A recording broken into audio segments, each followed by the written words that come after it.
Hello बच्चों, ऐसे education family में आपका स्वागत है। पिछले वीडियो में हम लोगों ने देखा था रियल नंबर का यानी वास्तविक संख्या जो 10th क्लास का है उसका थ्योरी हम लोग कंप्लीट कर चुके थे और बोले भी थे कि जब हम लोग 1.1 जब शुरू करेंगे एनसीईआरटी का पहला चैप्टर रियल नंबर का जब हम लोग शुरू करेंगे तो उसमें और भी थ्योरी जो बचा हुआ है उसको हम लोग कंप्लीट करेंगे। तो चलिए आगे हम लोग देखेंगे यूक्लिड विभाजन प्रमेयिका। तो देखिए यूक्लिड विभाजन प्रमेयिका क्या है, यूक्लिड विभाजन प्रमेयिका क्या है इससे देखिए यूक्लिड विभाजन प्रमेयिका, यूक्लिड विभाजन प्रमेयिका क्या है इसको जरा हम लोग समझेंगे। तो देखिए यूक्लिड विभाजन प्रमेयिका दो धनात्मक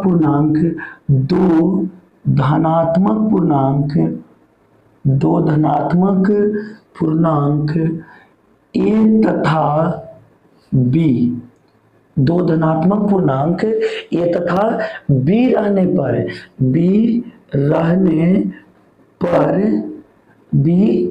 पर ऐसी अद्वितीय पूर्ण संख्या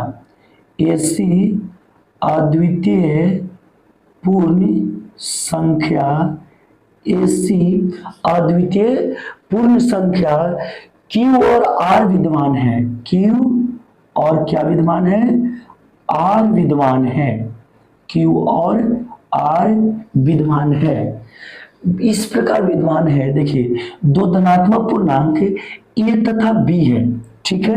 दो धनात्मक पूर्णांक करने का मतलब कि प्लस में है, मतलब धनात्मक मतलब प्लस में, माइनस में नहीं होनी चाहिए। रहने पर ऐसी अद्वितीय पूर्ण संख्या Q और R इस प्रकार विद्यमान है। देखिए Q और R इस प्रकार विद्यमान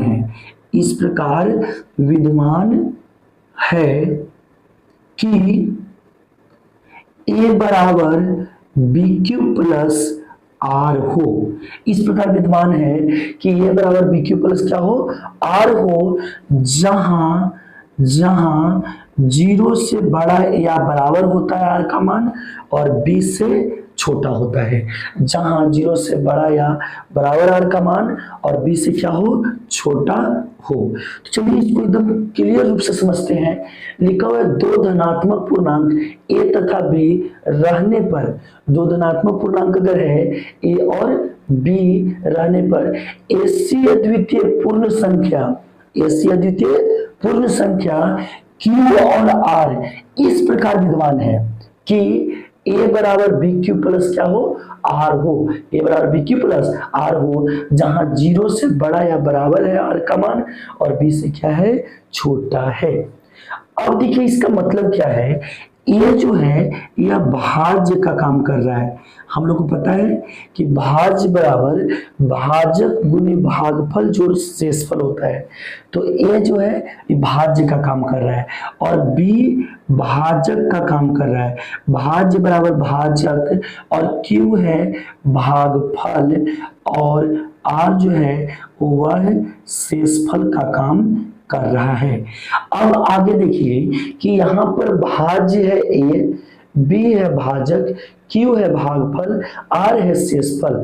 तो इसमें जरा ध्यान देंगे कि 0 से बड़ा या बराबर है R का मान, अर्थात शेषफल होता है R, इसमें है शेषफल। तो R जो है उसका मान 0 से बड़ा या क्या होगा, बराबर होगा और B से छोटा, अर्थात जिससे हम भागा देंगे उससे क्या होगा, छोटा होगा शेषफल का मान। तो चलिए हम एक एग्जांपल देख लेते हैं, तब समझ में आपको अच्छे से आ जाएगा। तो देखिए 5 से मान लीजिए भागा दे दिए हम 12 में, तो 5 दूनी कितने हो गए, 10, तो 2 शेषफल बच गया। तो यहाँ पर देखिए कि 0 से बड़ा या बराबर है R का मान, तो नीचे जो होता है शेषफल वही है R। तो R का मान देख लीजिए 0 से बड़ा या बराबर हो सकता है, जैसे यहाँ कभी कभी पूरा पूरा यार 10 होता है तो 0 आ जाता है। तो 0 से बड़ा या क्या होगा, बराबर होगा R का मान और B से क्या होगा, छोटा, मतलब जिससे हम भागा दे रहे हैं उसको से हमेशा क्या आएगा, छोटा। B है, यही है B, तो B से हमेशा क्या आएगा, छोटा आएगा। यही है यूक्लिड विभाजन प्रमेयिका। तो कुल मिलाकर के हम लोग कह सकते हैं कि यूक्लिड विभाजन प्रमेयिका क्या है, तो a बराबर बी क्यू प्लस आर, जहां 0 से बड़ा या बराबर है r का मान और b से क्या है, छोटा है। देखिए इधर बड़ा का चिन्ह और नीचे ही दिया गया है तो ये बराबर का चिन्ह होता है, तो 0 से बड़ा या बराबर है r का मान और b से छोटा है। यही है यूक्लिड विभाजन प्रमेयिका। यहां तक क्लियर उम्मीद करते हैं। बस इतना चीज याद रखना है यूक्लिड विभाजन प्रमेयिका में कि यूक्लिड विभाजन प्रमेयिका के अनुसार a बराबर बी क्यू प्लस आर होता है, जहां 0 से बड़ा या बराबर होता है, 0 से बड़ा या बराबर होता है r का मान और b से क्या होता है, छोटा होता है। बस इतना याद रखना है। और उसके बाद याद रखना है कि a का मतलब भाज्य, b है भाजक, q है भागफल और r क्या है, शेषफल है। तो यही है आपको यूक्लिड विभाजन प्रमेयिका। और भी याद रखना है कि a और b जो है वह धनात्मक पूर्णांक है। a और b क्या है, धनात्मक पूर्णांक है। तो a और b जब धनात्मक पूर्णांक है यहाँ पर, तो स्वाभाविक है कि क्यू और आर भी क्या आएंगे, धनात्मक ही आएंगे, क्योंकि भाग देने के बाद या देखिए ई, अगर हम लोग बात कर ले ए है ई, तो ये क्या है, बी है। तो ए और बी जब धनात्मक आएगा तो भागफल और शेषफल तो अपने आप ही धनात्मक आएंगे। तो कहने का मतलब कि ए और बी और क्यू और आर भी क्या होंगे, धनात्मक होंगे। तो उम्मीद करते हैं कि आपको यूक्लिड विभाजन प्रमेयिका क्लियर हो गया होगा। तो चलिए अब आगे देखते हैं एल्गोरिथम और प्रमेयिका, इन दोनों की परिभाषा को हम समझेंगे। तो चलिए देखते हैं एल्गोरिथम और प्रमेयिका क्या है। तो देखिए एल्गोरिथम क्या है, तो एल्गोरिथम जो है एक सुपरिभाषित, अगर कह दें तो एक श्रृंखला को दर्शाता है। एल्गोरिथम जो है वह एक सुपरिभाषित श्रृंखला है, जो देखिए एल्गोरिथम तो कह सकते हैं कि एल्गोरिथम क्या है, तो यह एक सुपरिभाषित, मतलब सही परिभाषित, एक सुपरिभाषित एल्गोरिथम एक सुपरिभाषित श्रृंखला है। एल्गोरिथम एक सुपरिभाषित क्या है, श्रृंखला है। एल्गोरिथम क्या है, एक सुपरिभाषित श्रृंखला है, जो एक विशेष प्रकार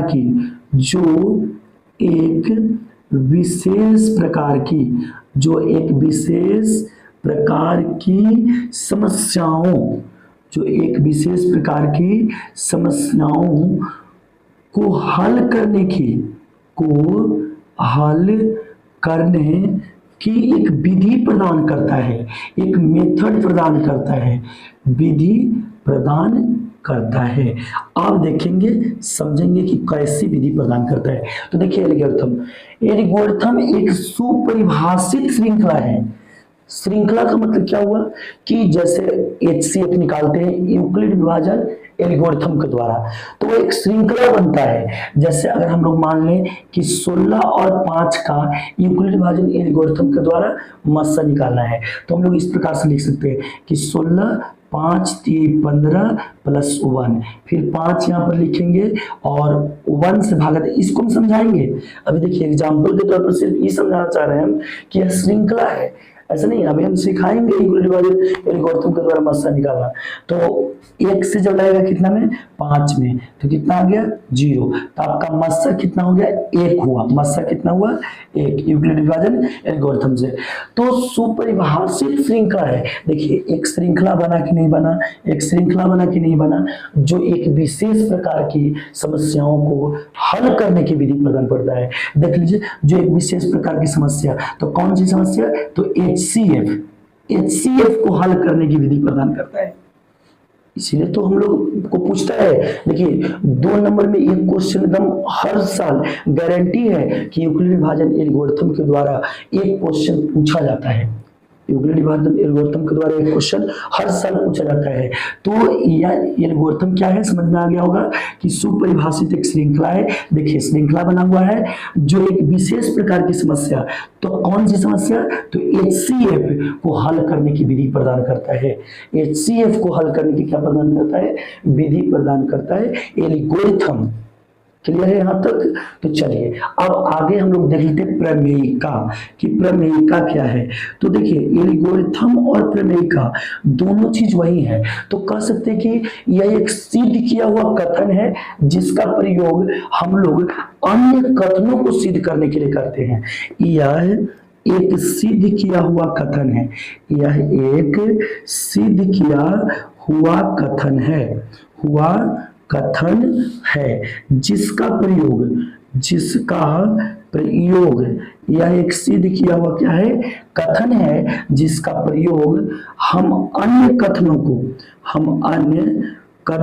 को सिद्ध करने के लिए करते हैं, को सिद्ध करने के लिए करते हैं। देखिए अन्य कथनों को सिद्ध करने के लिए करते हैं। देखिए प्रमेयिका क्या है, यह एक सिद्ध किया हुआ कथन है जिसका प्रयोग हम अन्य कथनों को सिद्ध करने के लिए करते हैं, प्रमेयिका। तो देखिए अब एक पॉइंट ये है, देखिए इस सिद्ध किया हुआ कथन है जिसका प्रयोग हम अन्य कथन को सिद्ध करने के लिए करते हैं। अब इस पॉइंट को हम समझेंगे कि क्या है। तो देखिए एक पॉइंट इस पर निर्भर करता है, देख लीजिएगा कि यूक्लिड विभाजन प्रमेयिका पर ही आधारित है। यूक्लिड विभाजन एल्गोरिथम मतलब कि यूक्लिड विभाजन प्रमेयिका, यूक्लिड विभाजन प्रमेयिका पर ही आधारित है यूक्लिड विभाजन एल्गोरिथम।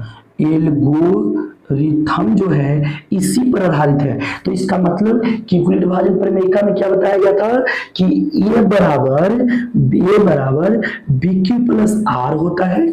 तो इसका मतलब कि यूक्लिड विभाजन एल्गोरिथम में भी यही होगा, ए बराबर बी क्यू प्लस आर। तो इसका मतलब है कि जब यूक्लिड विभाजन एल्गोरिथम से हम लोग मस्सा निकालेंगे, जब हम क्या निकालेंगे, मस्सा निकालेंगे, तो किसका प्रयोग कर सकते हैं, यूक्लिड विभाजन प्रमेयिका का, क्योंकि उसी पर जब आधारित है तो उसी के नियम का हम लोग प्रयोग करेंगे ना, यूक्लिड विभाजन प्रमेयिका का भी प्रयोग कर सकते हैं। तो चलिए और यहाँ तक आपको थ्योरी कंप्लीट हो गया अच्छे से। अब हम लोग देखिए शुरू करते हैं चैप्टर को 1.1 एनसीईआरटी का रियल नंबर का सबसे फर्स्ट चैप्टर हम लोग शुरू करने जा रहे हैं, जो क्या है देखेंगे। तो चलिए देखिए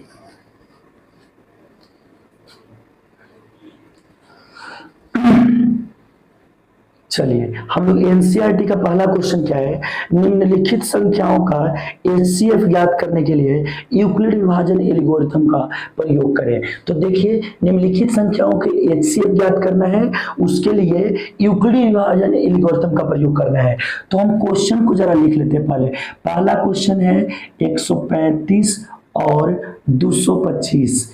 तो इन दोनों को हमको क्या निकालना है, एचसीएफ निकालना है।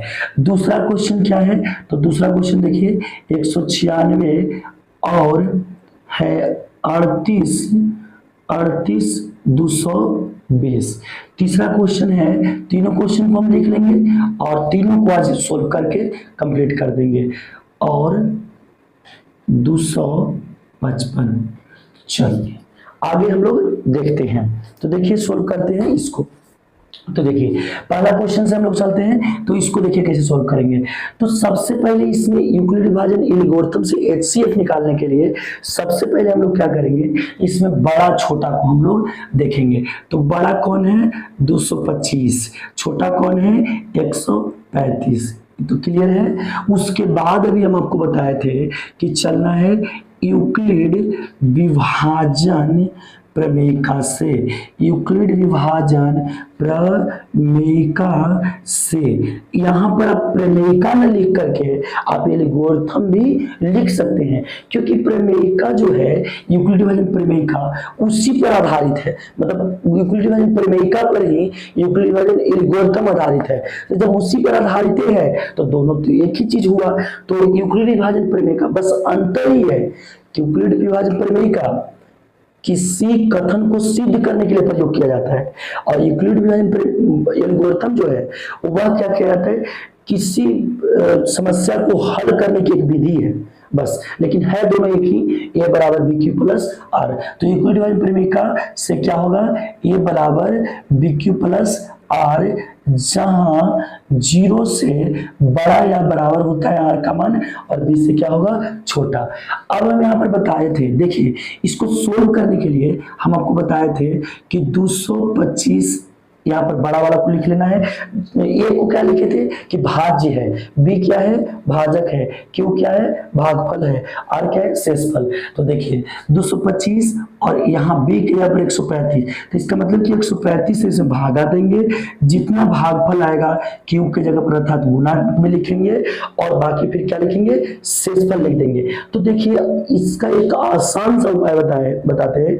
बचपन में एक भाग विधि से मस्सा निकालना सीखे होंगे, उसको रफ में पेज के पीछे हम यहीं पर बता रहे हैं, लेकिन आप रफ में अलग करेंगे तो उसको सोल्व कर लेंगे। तो देखिए 135 से हम भागा देंगे किसमें 225 में, तो 135 से हम भागा देंगे 225 में, तो देखिए 1 से लगाते हैं 135 तो हो गया 0 और 90 बच जाएगा, एक कट गया। उसके बाद आगे देखिए जब 90 से फिर कितना लगाएंगे 135 में, फिर 1 से लगेगा 90, 5 से फल बचे तो 45, फिर कितना 90, तो 45 दूनी 90 कट गया। यहाँ पर ये भाग विधि के द्वारा जो बचपन में सीखे थे इसको रफ में कर लेना है।